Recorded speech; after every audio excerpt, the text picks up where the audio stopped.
Isang magandang araw mga kasari-sari. Kamusta po kayo? Kamusta ang inyong negosyo? Sana bumenta tayo ng maganda naman ngayong araw na ito. Pero syempre expected na natin yan dahil pa New Year na. Ngayon ang mga tao ay busy sa pagluluto. Si Ate Tintin ay busy sa pagbabantay ng kanyang tindahan.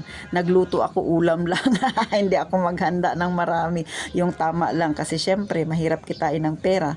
Masasayang lang yung pagkain kung hindi mo ubos, mapapanis lang, sayang ang pera. O, di ba mga kasari?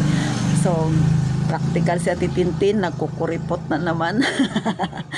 Mga kasari, maikli lang yung aking vlog ngayon ha, kasi gusto ko lang batiin kayo ng happy New Year. Sana po maging maayos ang ating New Year. Sana sa susunod kinabukasan, kumpleto pa ang ating mga daliri. Mag-ingat kayo sa mga paputok mga kasari. At syempre pa sa mga subscriber ko, maraming salamat sa tulong ninyo. Paunti-unti po ay umaangat ang subscriber ni Ate Tintin.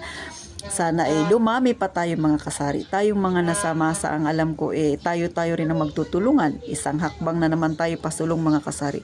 Wala tayong iwanan, mga nasa-masa ang pamumuhay. Hawak kamay tayo mga kasari na susulong. Yun ang laging wish ni Ate Tintin, na maging maayos ang ating buhay. Hindi man tayo bigyan ng mayamang pamumuhay, pero sana umahon-ahon ang ating kabuhayan mga kasari.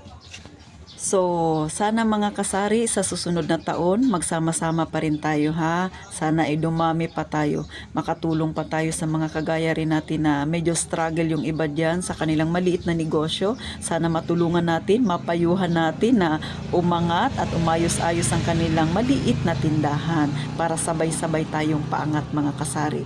So, paano mga kasari? Ganito lang kaikli ang vlog ni Ate Tintin. Muli, maraming salamat sa tulong ninyo, sa pag-subscribe ninyo, sa laging panonood ninyo kay Ate Tintin, at happy New Year sa ating lahat mga kasari ha. Mag-iingat kayong palagi mga kasari.